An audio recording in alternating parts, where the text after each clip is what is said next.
Everything is changing, growing, and evolving, even you.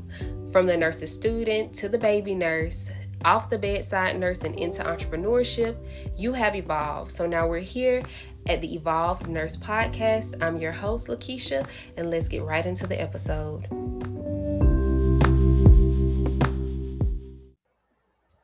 Hey, you guys, this is Keisha back with the Evolved Nurse Podcast. And today we have a nurse who is dedicated with over 16 years of experience in emergency rooms across northern and southern Ontario, Canada, a frontline worker through the most challenging times. She has witnessed firsthand the intense pressures of the profession, from life and death moments to the struggles of coping during the pandemic.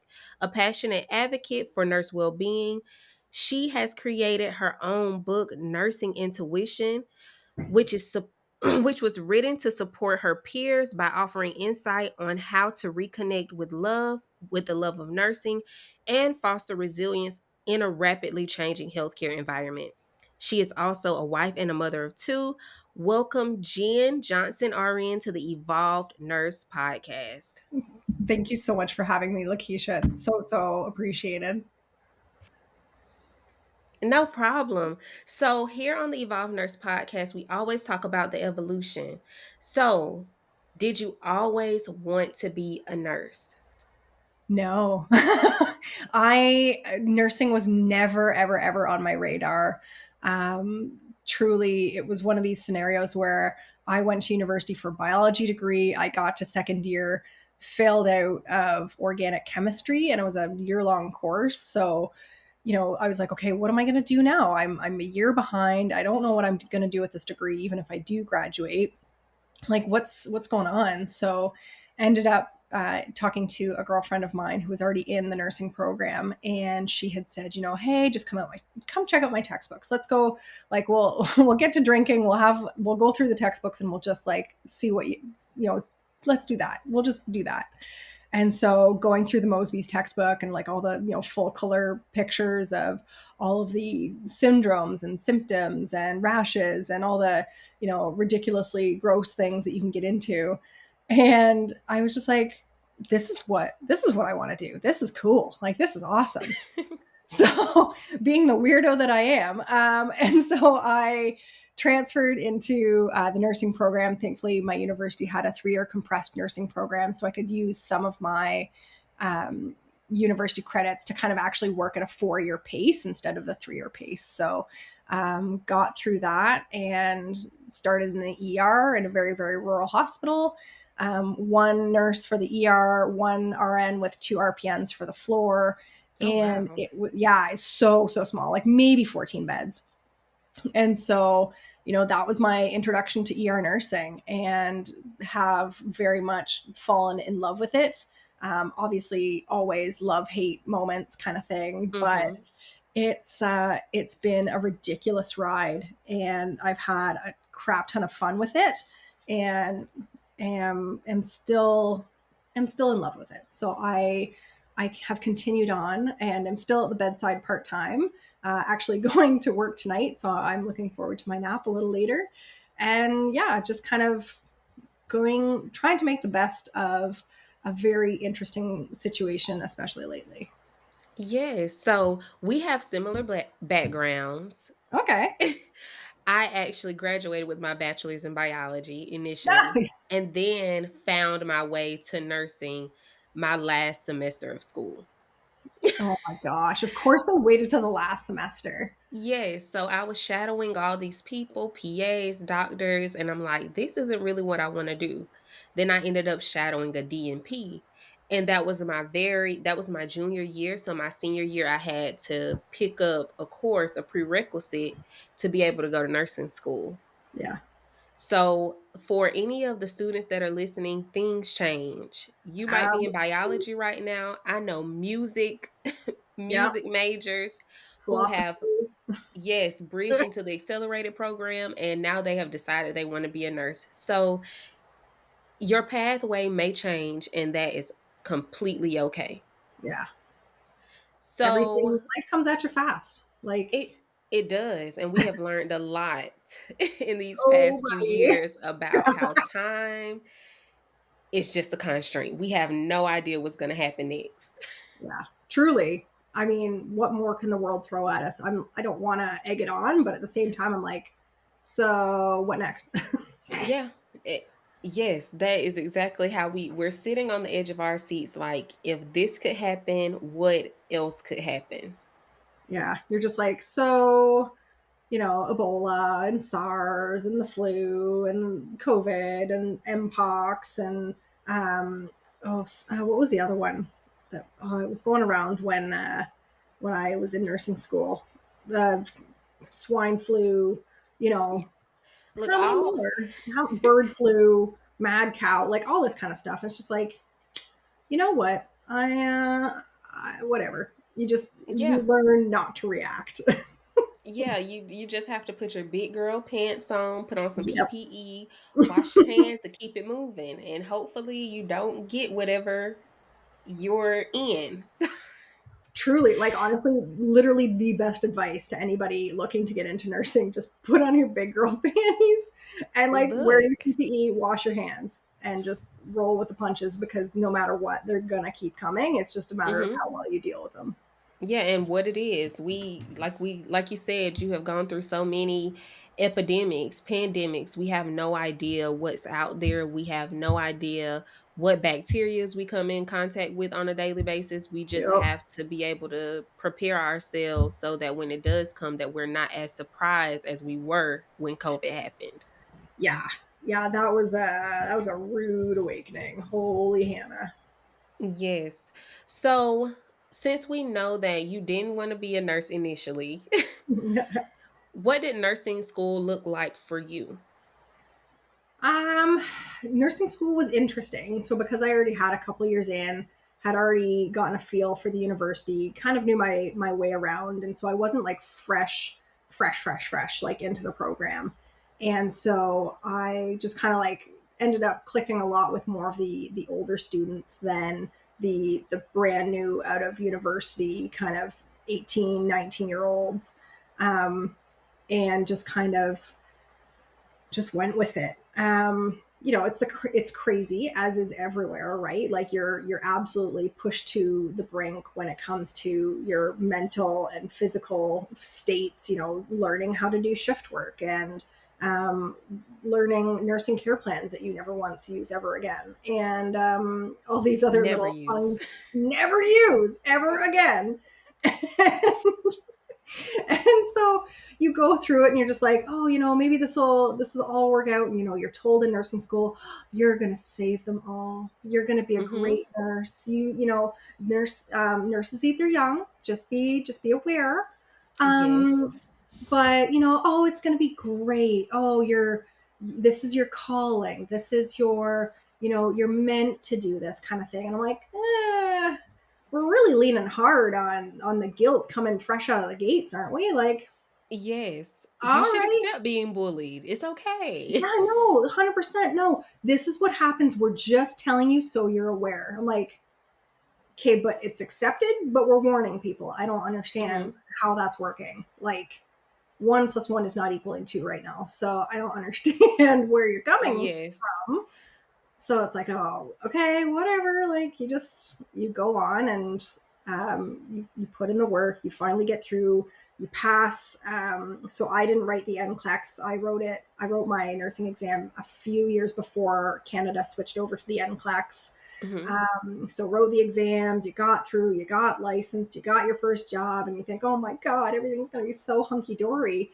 And it's a rude awakening to like go into the unit and now you're working on your own license and now the anxiety starts up and now Mhm. the real weight of this job clicks in, and so you're Yeah. going, holy cow, I know a little bit of how this is supposed to go, but there are so many skills and especially soft skills that aren't being taught, that I'm supposed to learn on the fly while also then trying to learn how to cope with being a nurse. Mhm, and And also navigating the whole nurses eating their young and the anxiety that comes behind they may feel like they're doing a good thing by telling you, you know, you may encounter bullying, Mm, but what they're really doing is inciting the anxiety that comes along with it. Do you feel yeah. comfortable going to your preceptor? Do you feel Yes. comfortable talking to your unit manager? Or are you always going to feel inadequate? Right? Here's a bunch of things we need you to do, but in the meantime, it's going to be sink or swim. You're going to be put into situations, you're going to be uncomfortable. It's like, okay, I understand that, but is there any support to make me feel slightly less uncomfortable? Is there an Yeah. extended orientation program? I went on and started my first job. And so it was like half ER, half the floor. Mhm. And at the time, we were still potentially delivering babies also in the town because it was 2 hours away from kind of your major center. And I'm going, I do, I had a clinical in labor and delivery. So, okay, I had a little bit of knowledge. I hadn't had any emergency clinicals. And most of the patients who were on the medical side of things, they were like awaiting long-term care pretty much. They were all these people who, you know, they weren't safe to go home, but there wasn't any beds to go to. So they just kind of sat in the hospital and waited for months and months and months, if not years, to Oh, go over to the wow. other side of the hospital to go into the long-term care side. Again, very small town, so things were a little bit odd. Mhm. Like, but again, the people of the town were very smart people because they knew. So in Canada, if you stay greater than 3 months in hospital after you've been deemed okay to go home, they will start charging you. And so once Oh. these people figured this out, they'd go home for a day or two and then bounce right back and start the clock all over again on the 3 months kind of thing. And so super frustrated with kind of the system and how things were going and how we were treated. And Mhm. then my first nurse bully came into the picture and Mm-mm. absolutely destroyed me. Like for 5 years she destroyed me. And For 5 years, Jen? oh, listen. So she was my nurse supervisor. So after I graduated, I had met my now husband. We started living together. The town that he was from and working in was deemed underserviced by the Canadian government. So the trick was, for every year you work full time hours, you can get 1 year's tuition back. So I was like, oh, what a win win because Mhm. I'm already theoretically moving to this town. I've just finished my courses. I'm already done. And I'm like, oh, well, this is just a great thing. And then walking into this situation where this woman, I don't know what I did to her, and looking back, I don't know if I actually did anything, or No. this was just kind of her mo with eating everybody. And she just chewed you up and spat you out on the regular. And so she was the supervisor, but we really couldn't figure out, other than scheduling, What her job was. what she did in a day. Like, and it's a very small hospital, so like, yeah, you can go hide out in your office, but are you just hiding out in your office? Like, what are you actually doing? Like, had Mhm. no idea.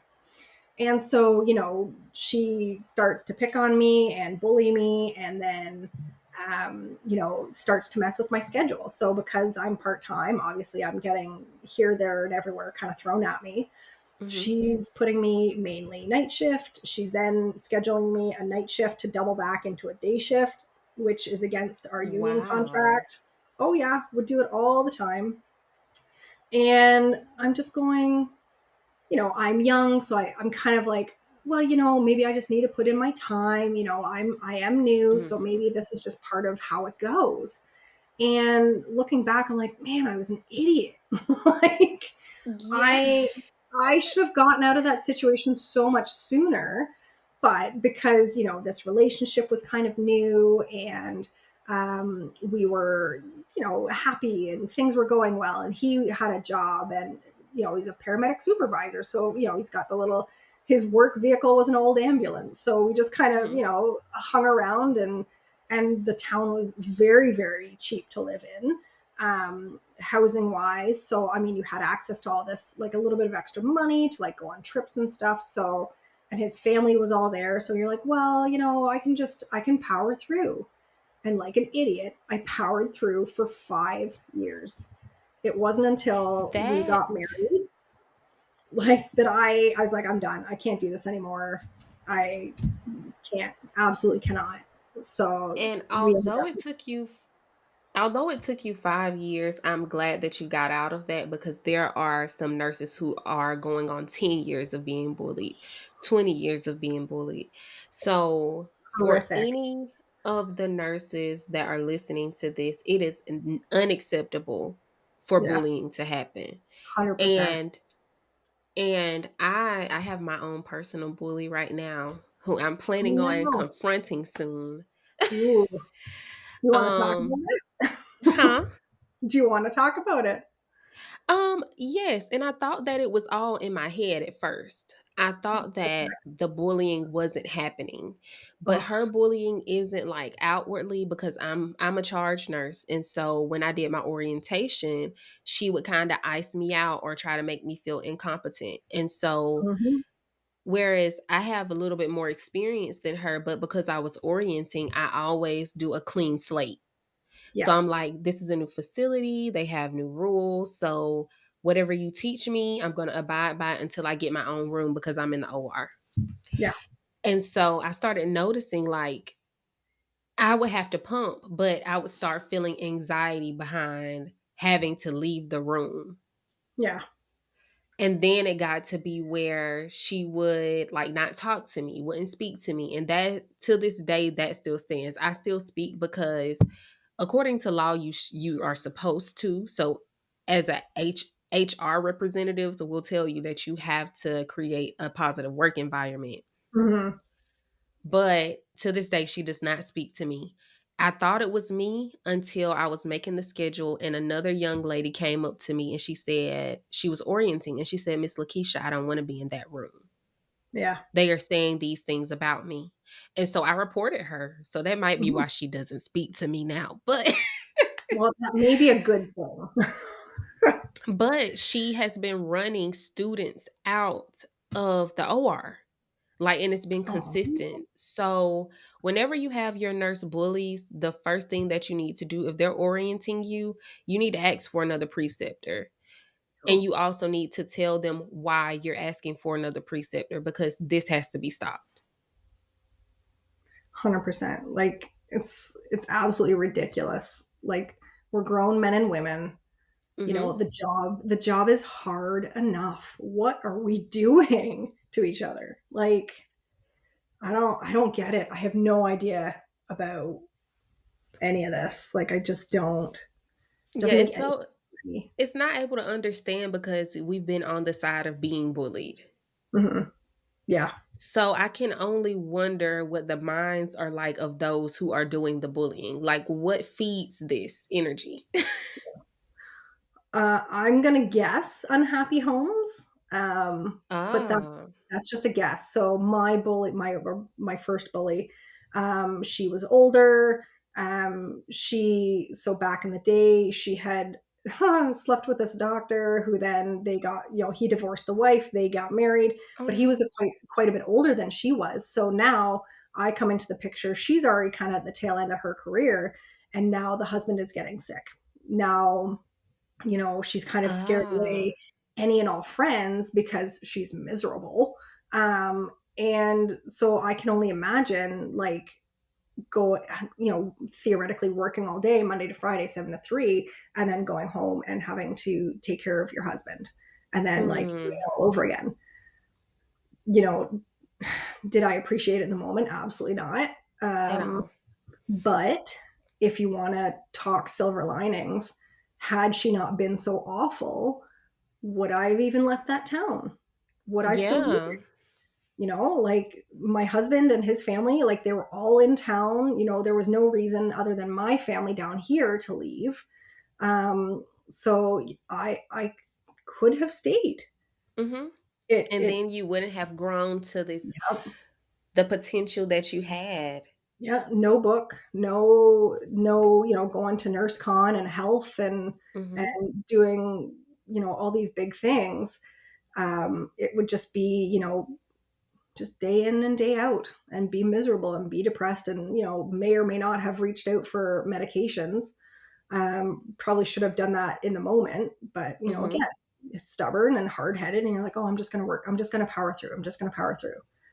Like, yeah, it's funny what you think was the right decision once you are pretty far removed from it about a decade later. Yes. So let's get into what made you start writing your book.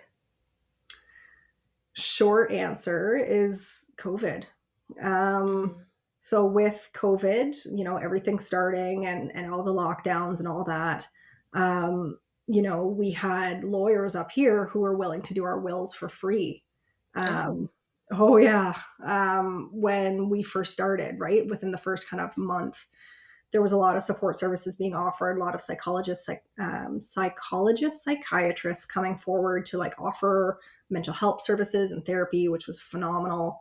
But yeah, the lawyers came forward to be like, yeah, we'll do your wills for free. I'm like, oh my God. like What? what Like, is that on your mental health? I'm like, oh, forget about it. You're already teetering on the edge and now you're full on over the edge, falling down into the cliff. So I'm like, okay, so like this is the mentality that I have to come to terms with. I I feel like I need to continue to work.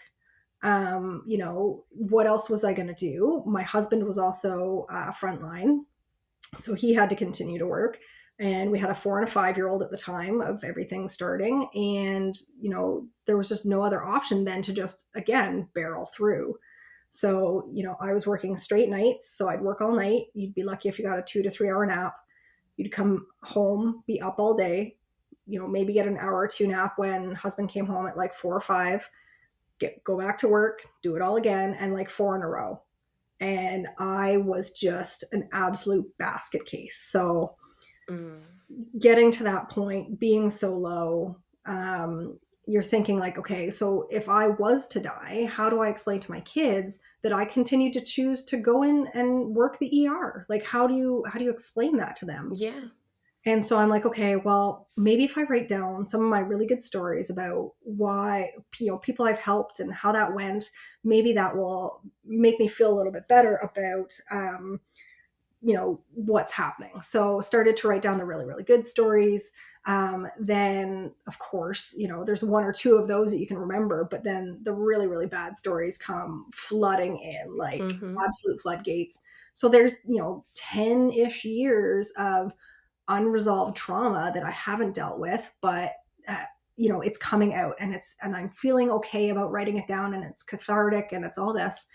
And so writing it all down and going through the stories and like actually tweezing them out to more than just, the 2 minute, hey, I had this patient, da, da, da, and, the stories we give to each other, tweezing it out to a full on like chapter kind of thing. And noticing that in between all of these stories is this line of, trusting your gut and intuition and going with it. And so I'm like, oh, I wonder if like that has anything to it. So I start talking to girls at work and guys and, hey, what do you think about this? Do you trust your gut? Da, da, da. And sure enough, the more I talked about it, the more they talked about it. And they had their own examples about multiple different times that they just thought that something was wrong, but they couldn't quite verbalize it. So they just went with it and got the doc. And sure enough, like the patient started to deteriorate, but they were able to catch it in time.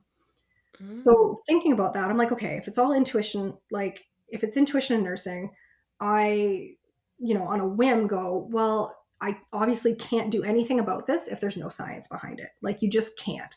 Right. And so looking into the peer-reviewed scholarly articles, and going like, oh my God, there is so much information on not just intuition, but specifically intuition in nursing. I'm going, oh my God, there's science. Oh my God, we can teach this. Holy crap, we can do this.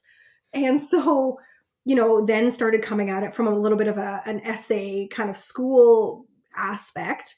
So then, it started out kind of as the information portion and then the supporting articles and then my stories and then more supporting evidence and more of my stories. And just kind of all of a sudden, I'm like, I've got like 64,000 words. Like, holy It's time crap. to make something of this. Exactly. So I'm like, you know what? I'm gonna go for it. So, you know, looking at traditional publishing, self-publishing, it's a very confusing world, especially for somebody who's so far removed from it that it's not even funny. So I'm like, well, the easiest route theoretically is the traditional route, but you just have to like apply and apply and apply and apply to all these different places and get a ton of rejections and wait. So put my applications out. Everybody refused me except for one. One actually accepted me out of Ohio. And so I'm like, oh my God, this is so great. I'm backed by a traditional, it's not just my book, it's also science. And now I'm supported by a traditional publisher. I'm like, this is freaking awesome. So I, get going and start doing my own things, knowing full well that it's usually about a 1 to 2 year wait to get your book into the queue, to then get it edited and then get it out. So 2 years go by, and 3, 4 months ago, all of a sudden they go, you know what? Actually, we're going to go back to most of our physiotherapy books. Oh, wow. We're going to give you your rights back, but we're not going to publish your book now. And I'm like, you've got to be kidding me. Like, I I have could have been did this told, already. I'm like, I don't need this. I'm like, for 2 years, I've been telling people that I'm going to be traditionally published, and that's a big thing. And now I'm back to square one. So it's like, okay, let's take a peek at this. And you had your couple of days of, drinking yourself into oblivion and being really upset and mourning the loss of that idea. And then you come around to like, well, now that I've got my rights back, I've got my book back, I can do whatever I want with this. And so, you know what? We're going to put it on Amazon. We're going to go to Ingram Sparks. We're going to get it all over. We're going to get it into the university and college bookstores. We're Mm. just going to go with it. And so I have been coming at this at every different angle that I can think of, and hence the podcasts and all these wonderful things.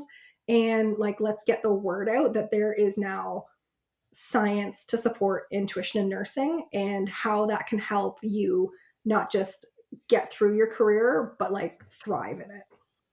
And I'm so glad that you have created a book that speaks to the intuition that nurses have. There were plenty of times during COVID, because I worked on a full COVID unit, Mhm. that even listening to your patients Yeah.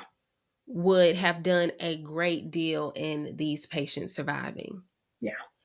And being able to have an open line of communication with your provider and not feeling the fear around, oh, I'm going to get on their nerves. At some point, you have to recognize that this is not about your feelings, it's not about the provider's feelings, but this patient's life. Yes. 100%. And so that comes with the nursing intuition. And I speak a lot on nursing confidence, Yes. because once you have that nursing confidence, you're able to see things clearly and also critically think. When Yes. you're in that space of the lack of confidence, always questioning yourself, your intuition is overshadowed by that. Yeah.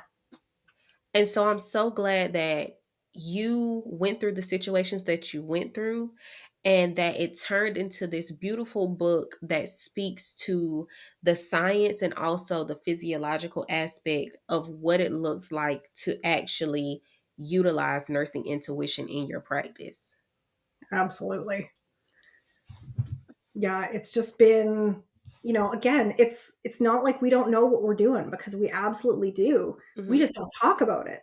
So if nothing else, the book is just, a way to open the door, and just another piece of evidence to say like, hey, like, no, if people are writing about it and they've got the evidence and they've got the science behind them, like if the science is behind them, we should be teaching it. Exactly. We should bring bringing it into nursing schools. We should be bringing it into orientations. How many theoretical bad outcomes could we potentially avoid if we started teaching this often and early, and then potentially save a lot of these nurses from like really traumatic um, outcomes where they're carrying the burden of that, and Hmm. the guilt with that. Like, let's try and avoid that if we can. Yes. So, how can nurses begin to trust and develop their intuition amidst the chaos of a typical shift? Yeah, everybody feels intuition a little bit different. Me, myself, it's like this big boulder all of a sudden lands in my gut, and it's just like, ugh, like what is that feeling? Or, a thought will pop into your head, or an idea about patient care. the patient will be talking to you, and then all of a sudden you've got a question that comes out of nowhere, and it seems like it's coming out of left field. Sometimes you're just walking up the hallway and you see somebody, and without you even realizing it, you're stopping and your feet stop moving, and you're just going like, okay, well, what's going on? But you're looking at this patient and you're going like, something is not adding up. Like, I know nothing about this patient, I know nothing about their story, but is it the way that they look? Is it their pallor? Are they diaphoretic? Are they breathing really fast? Like, Mm-hmm. do they just really look unwell, and you're recognizing that? Or is it something more?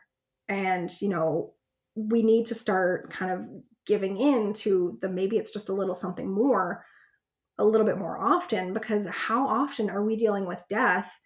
And you know everybody's got their own beliefs around death and the afterlife and all this kind of stuff, but you can't be that close to death all that time without coming out with your own belief system about what's happening and what's happened to that patient and what they're experiencing. Because like, how many people can say that they've actively just watched somebody die? Like, it took Mm-hmm. 14, 15 years for me to watch somebody pass without any intervention.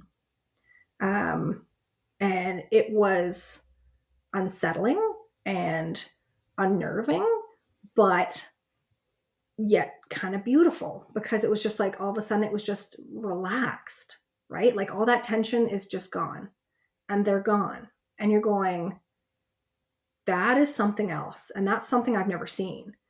And so, taking that and utilizing it into the, like, okay, so now what? You work on your steps, you get ready to call a family, or whatever else you have to do, or organ donation, or whatever steps Mm-hmm. are in policy.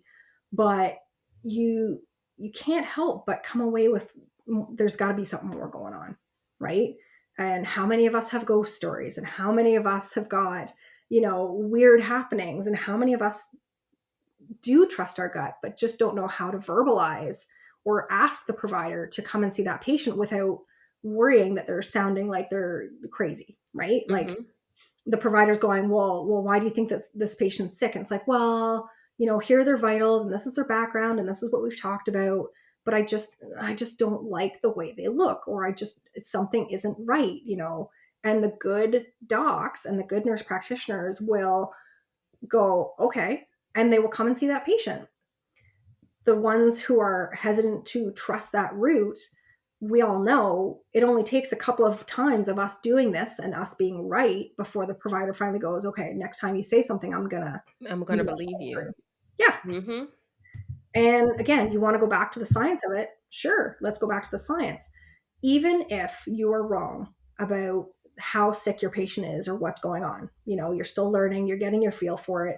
Even if you're wrong, having the provider come and reassess that patient and have that another, touch on the patient is still improving patient outcomes. You're still advocating, you're still improving patient outcomes. So, what's the harm in leaning into it just a little bit? And the next time something pops into your head, just give it a second before you dismiss it, before you just say, like, oh, that's nothing, and you shake it off and you go on with your day. The science is also saying that more often than not, critical care nurses, so ER ICUs, are more often to lean into the intuition strictly for the only reason that they just don't have the time in most of those situations to second Exactly. guess themselves, right? Yes. So go with it, feel it, try it out, test it out. And if you're not comfortable going to the doc, just ask your nurses. Obviously, not the ones who are horrific, but come ask a nurse. If somebody's been really nice to you, if you've got a great preceptor, if you've got somebody that you trust, go to them. Just be like, hey, I just want to run this scenario by you. And, can you come take a look at my patient? What do you think? And just bounce ideas off of one another. There's no harm in bouncing ideas off of one another. Nobody can know everything all at once. We all have moments where, it's just like, oh, I'm just having a brain fart. Like, what do you call, when the skin kind of goes like lacy on the legs again? Like, what is that called again? You're like, oh, modeling. Oh, yeah. That's it. And it's just like, it's not saying that you don't know what you're doing. It's just, you're just having a minute, right? Mm-hmm. You're working shift work. It's 3 a.m. You're out of your mind already.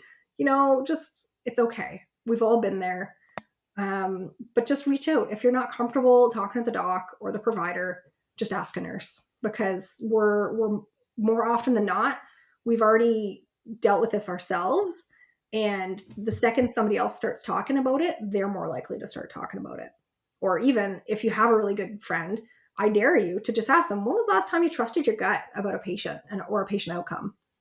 And see the stories that come out. Like, I absolutely dare you, because there are more stories that we just aren't telling each other. Because again, you don't want to be perceived as being crazy or Hmm. woo woo or like off your rocker kind of thing. Um, but it's time we start talking about it. And I'm glad that you said that because it brought up a scenario in my head that I had of a particular patient who, when I walked into her room, she was like coughing up blood. This was during Oh, COVID. And yeah. she was like, "This is going to kill me. Like, Oh this is no. going to kill me." And I took it straight to the doctor. I was like, "Look, Yeah. she's coughing up blood. Like, we need to run some tests. We need to do this. We need to do this." And they were like, "Well, you should just kind of monitor her." And I was like, "No, Oh no. we are going to do some testing. We're going to do these things." Yeah. After doing the testing the next morning, she passed away. Oh man. I'm sorry. She was bleeding internally. Oh man. And so that's one of those things where maybe if I had had her a few nights beforehand, we could have caught it. But so many other nurses, and I can tell you, like watching how other nurses dealt with her in her room, laughing and playing, acting like everything was okay. Um, Other nurses probably didn't take her seriously when Yeah. she was verbalizing what she was going through. Yeah. It only So, takes that one patient to say, mhm, I'm going to die, before, and they do, before you start taking it real serious. The mhm. second any patient says, I feel like I'm going to die, holy crap, you better believe like that just ratchets my anxiety up 10 times, because I'm like, they know. They all know. You never know how they know, but But they they know. do. But Lakeisha, I need you to hear me when I say that wasn't your fault. Oh no. I didn't take that as my fault because I did everything that I could for her. Yeah, I went to the provider, I used my nursing voice, and while I was sad, I knew that I had done what I could. good. But for other nurses and nurses that are listening, when your patient is telling you something, listen. It's so many times where you have patients where you just feel like they don't know what they're talking about Mm-hmm. because you're the nurse and you feel like you know everything, or even the providers feel like they know everything, but that person knows themselves way better than we do. Yeah, And so while I didn't internalize that, I know that the nurses that were in the room playing around thinking everything was funny with the patient, I know that they probably struggle with that. yeah. And it's unfortunate, right? Mhm. Very Because unfortunate. it doesn't need to be that way. But So, I'm hoping they just learned. yeah. And I think that they did. I think after that I saw them be more serious about the work that we were doing because of course we're on the COVID unit. Yeah, So we should already be serious about our jobs. yeah, But I think that that was a change in their nursing career. yeah, So, what is a piece of advice? Because we're nearing the end of this episode. You have to hop off and get on to another meeting. But yeah. what is a Gotta love piece it. of advice that you can give to new nurses or student nurses about how they can prevent themselves from going through burnout? You're not alone. You are not alone. We have all been there. Sorry, as I like try not to cry. We've all been there. Hmm. We've all been there. We've all been through various degrees of burnout. Burnout is not a one and done. It is just a roller coaster, and it follows you through your career, and you'll have ups and you'll have downs. And what you need to be aware of is when you're starting to feel a down. And so make sure you've got, good work people surrounding you who can feel comfortable enough to say like, hey, like, are you okay? Like, you're extra snippy lately. Like, you're really not in a great mood ever. You're like, are you're kind of getting into a little bit more trouble here, there, and everywhere. Like, are you okay? To have those people is absolutely crucial. Um, Find a therapist and a backup therapist, because sometimes your first therapist will not be available. And if prescribed, please take the medications. It took me 15 years to finally, break down and reach out for help for medications. And I will tell you, it was the best thing I have ever done in my entire life. And it made all the difference. It's not a fix all, obviously. Sleep plays a huge role into burnout, but you need to understand that you need to put you first, and there's nothing selfish about that. You are caring for people in some of the worst times of their lives, and that takes a toll. You are not expected to be superhuman and take it all and deal with it all every day, day in, day out, without being affected, because we're human. Of course, we're going to be affected. But recognize that when you're starting to struggle, please reach out for help. Please, please, please. If not to a friend on the unit, then to your physician, or so a lot of hospitals have employee assistance programs that you can call in and get on the phone with a therapist right then and there. Utilize the what you've got access to. So just please reach out.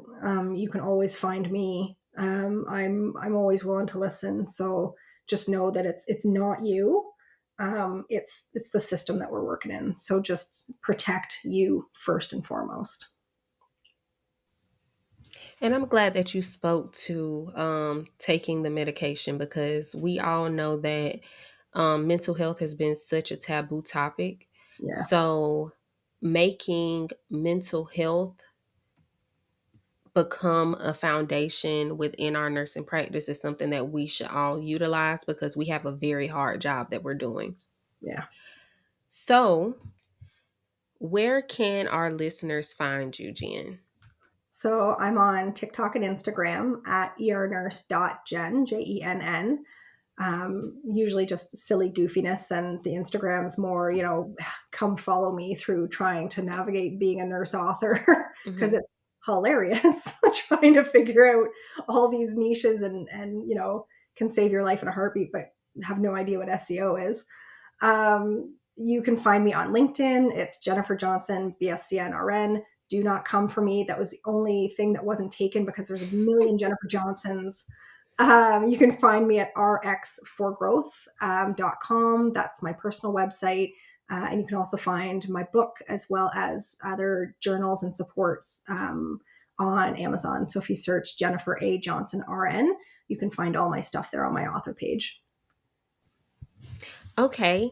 And thank you so much. Jen is going to be releasing her book on October the 29th. Again, that's October the 29th. And it's called Nursing Intuition: How to Trust Your Gut, Save Your Sanity, and Survive Your Nursing Career. So whenever this book comes out, you all, please go and get it. Where will we be able to find your book aside from your website? Yeah, it's on Amazon for pre-order right now, and then ebook, paperback, and hard copy will be available on Amazon, and hopefully in bookstores with Ingram Sparks. Okay. So, like she said, her book is going to be on all of those platforms. If you can get it, please go obtain that book so that you'll be able to trust your nursing intuition, because look, it is so hard to be in the nursing field and lack that ability. So, with that being said, this is the end of our episode. If you've made it to this point, thank you for listening. Thank you for joining us, Jen. We really do appreciate you here at the Evolve Nurse Podcast. I am so glad that you have created this book. And for any of the students that are listening to this, I know they're telling you that you're going to encounter these nurse bullies, that you're going to go through all of these changes. You might suffer from burnout and all of these things. But one thing that you have to do throughout all of this is trust your gut, trust your intuition, and get Jen's book. And get I mean, Jen's it would be book. appreciated if we could kind of get the word out. They Yes. keep telling me that nurses aren't a thing. That nurses, our voices don't matter, and it's not important enough to try and just reach this niche of nurses. So if we could come together, honestly, yes, it would help me. But it's time we start coming together as a group to make some real change. Yes, we really do need that here in this nursing community.